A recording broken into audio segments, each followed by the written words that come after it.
On January 20th, 2025, the 47th President of the United States officially took office after a campaign that was both overwhelmingly successful and deeply controversial, accompanied by promises to fix immigration policy, cut taxes, expand energy production, end wars, reform the government, crush the far-left woke movements, and make America great again. But after just 1 year, all of that had fallen apart. Today, let's look back at what Trump has actually done over the past year. Foreign policy. If I were president, and I say this, I will end that war in one day. It'll take 24 hours. It seems the new president's concept of time may be a little off. More than a year has passed, yet Trump's 1 day still has not ended. In reality, the war in Ukraine still shows no sign of cooling down despite Trump's pressure. Over the past year, Trump seems to have relied on only one tactic: the stick and the carrot. He can threaten to cut aid to Ukraine to force them into negotiations, or, on the other hand, threaten to sharply increase aid to Ukraine in order to pressure Russia into stopping. This tactic may have had some effect at first, and at times it did push both sides toward negotiations, but gradually it stopped working. In my view, Trump approached the war from far too high above. He saw himself as the one in control of the game, someone capable of deciding the course of the entire war with just a few words.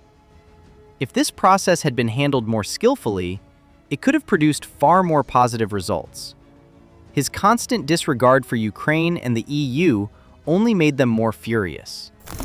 What could have been peace negotiations based on mutual interests turned into a life-or-death battle over dignity. Once Ukraine and the EU felt their dignity had been trampled on, negotiations became increasingly difficult, because what was being challenged was no longer just material interest, but national pride and self-respect.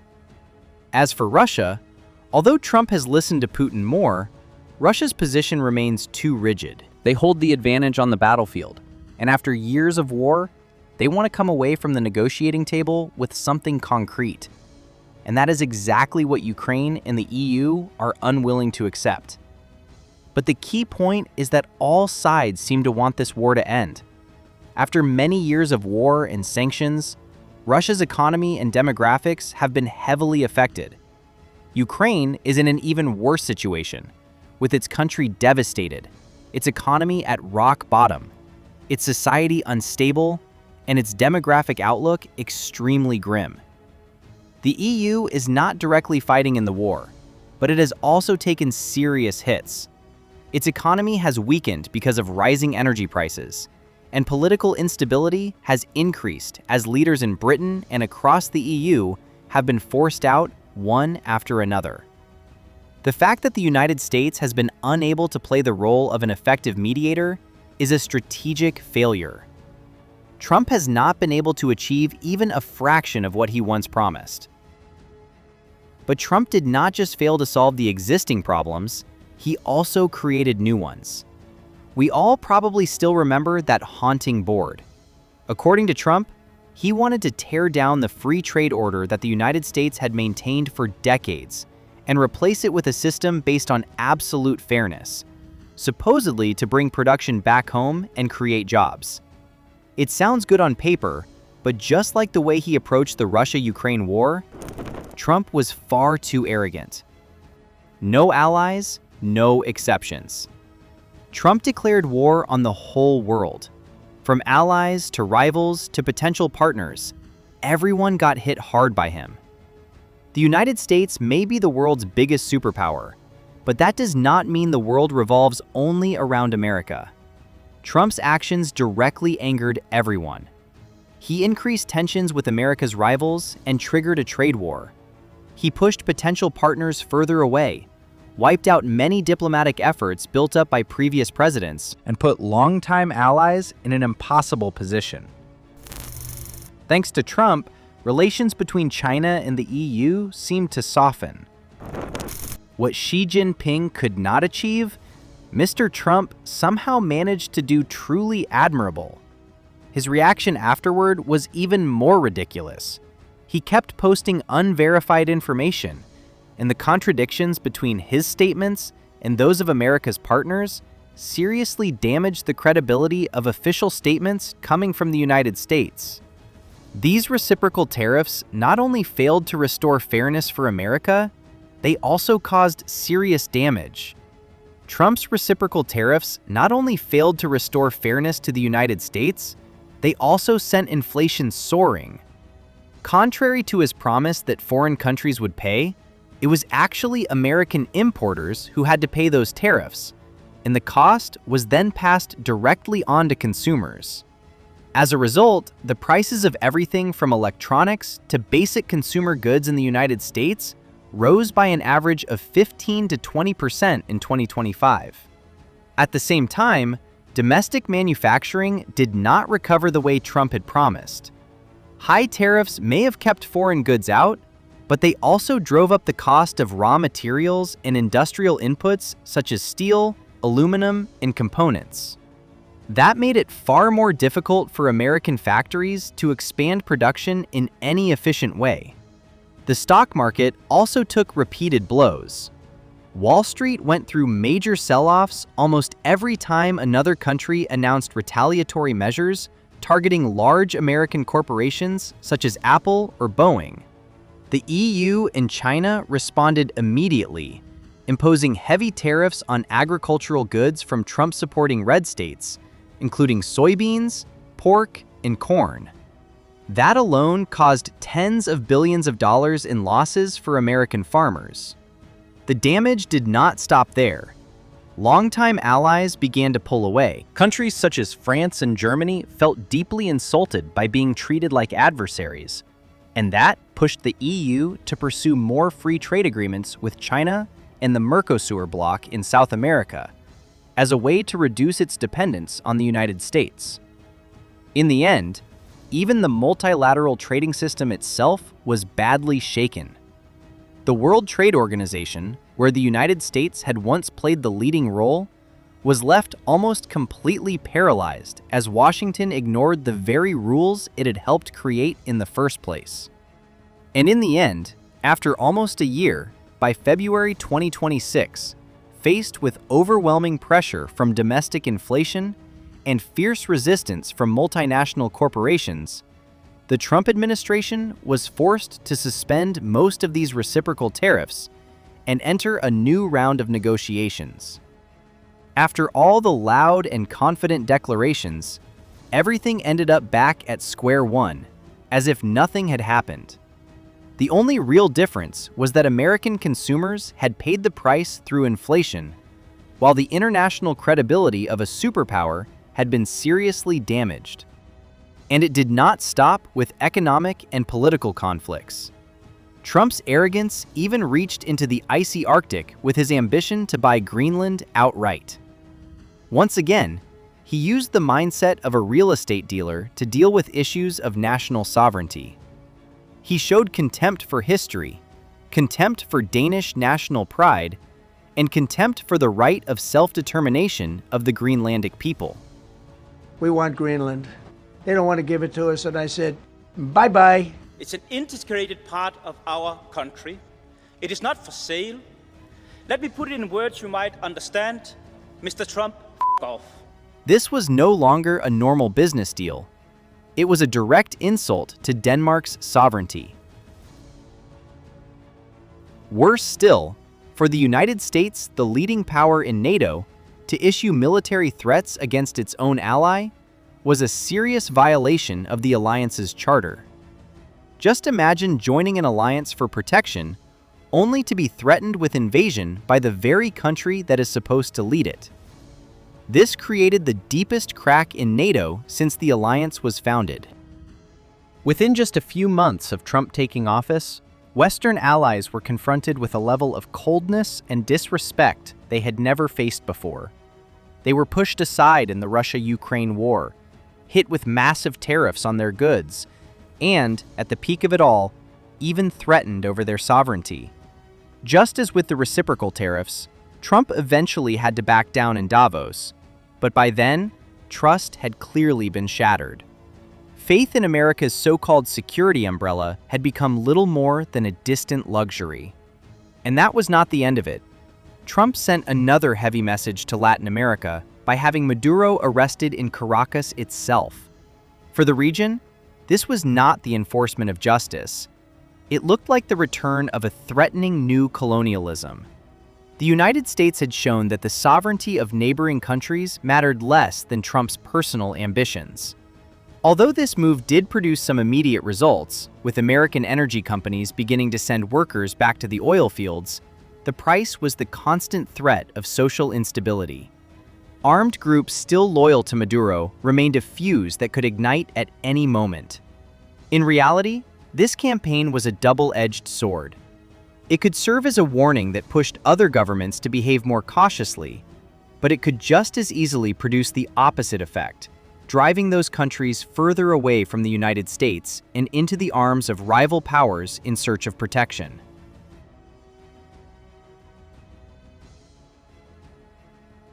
The United States military began major combat operations in Iran. On February 28, 2026, the United States, in coordination with Israel, launched an unprecedented large-scale attack on Iran's military facilities, missile infrastructure, and leadership apparatus. Most notably, the killing of Ali Khamenei. That attack pushed the region into a full-scale war. Still carrying the same familiar air of superiority, Trump this time found himself trapped in a game far beyond his ability to control. The attack on Iran and the chain reaction that followed became the clearest proof of the failure of his first year in office. The closure of the Strait of Hormuz triggered a global energy crisis. Global stock markets were thrown into turmoil once again. Supply chains were disrupted, and soaring oil prices dealt a direct blow to ordinary Americans, who had already been struggling under the weight of Trump's tariff war a year earlier. Nearly a month after the opening strikes, the United States was still unable to fully reopen the strait, while its military and civilian facilities across the Middle East continued to come under Iranian fire. The United States is now sinking deeper into another Middle Eastern quagmire, while its allies turn away. Despite the so-called strategic victories Trump keeps boasting about in the media, the reality is one of deepening deadlock. And the death of Ali Khamenei has, for all practical purposes, closed off almost every remaining diplomatic exit. More than a decade in Afghanistan, it seems, still was not enough for America to understand the resilience of the Islamic world. Unless there is a real negotiating breakthrough, this campaign will continue draining American strength for a long time to come. And so, despite all the grand promises about peace, after more than a year in power, Trump has not ended a single conflict. I'm happy because I saved millions of lives. On the contrary, he has helped ignite new wars and new instability. 80 years ago, Franklin D. Roosevelt helped open the path to globalization and laid the foundations for the United Nations and the wider international order. Successive American presidents then turned the United States into the heart of that system. Now, through a diplomacy built on threats and a pattern of dishonest statements, Trump seems determined to throw away the very values that once made America powerful. When arrogance overwhelms reason, the United States stops being the leader of the free world and becomes a lonely disruptor inside the very order it once created. Domestic policy. Trump did not just throw the world into chaos, he also pushed his own country into one of the deepest periods of division in its history. His campaign for the largest deportation in history turned the United States into a land of disorder. The problem was not only the nature of the policy itself, but the extreme way it was carried out. Instead of following a clear legal process, Trump chose to act more like a monarch than a president. Crude, hasty, and reckless, in ordering the military to intervene in civilian life. The deployment of the National Guard into residential neighborhoods did not just spark panic, it also set off a fierce kind of administrative civil war.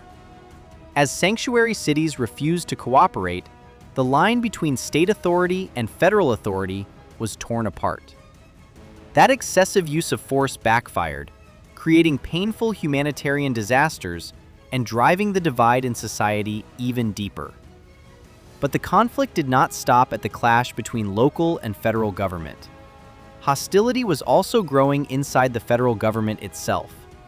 In less than a year, the United States went through 3 government shutdowns by March 2026, each one setting a grim record. The first, from October 1, 2025 to November 12, 2025, lasted 43 days and became the longest full government shutdown in American history. The main reason was that Senate Democrats blocked spending bills in protest against cuts to healthcare subsidies under Obamacare. The second, from January 31, 2026 to February 3, 2026, was a short shutdown caused by disputes over executive branch reform. The third, which began on February 14, 2026, was still ongoing within the Department of Homeland Security. The power struggle in Washington turned the federal government into a paralyzed machine. More than 1.4 million federal workers were left either working without pay or losing their jobs, while essential services, from airport security to public relief programs, were left hanging.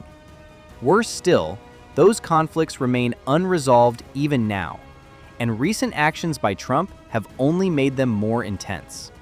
Trump also dealt a devastating blow to public trust in the legal system. Under his hand, justice was no longer an independent balance, but a tool used to reward allies and punish opponents.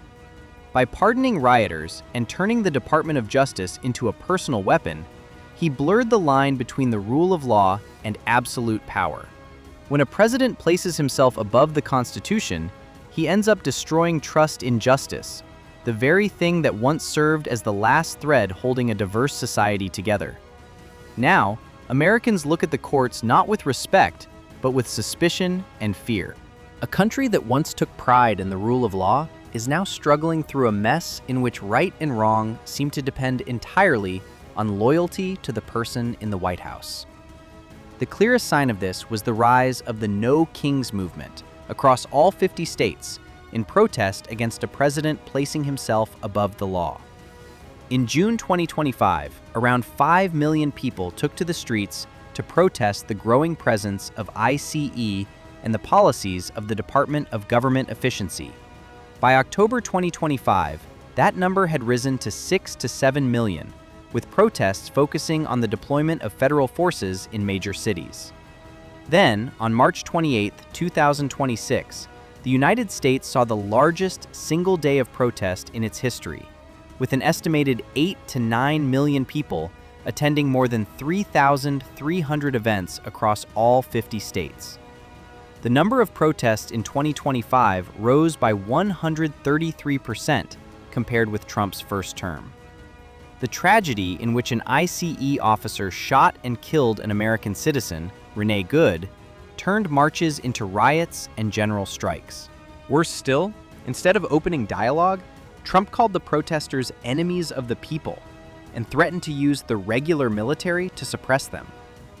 Rather than restoring greatness, Trump's top-down style of rule only produced streets filled with smoke, anger, and hostility.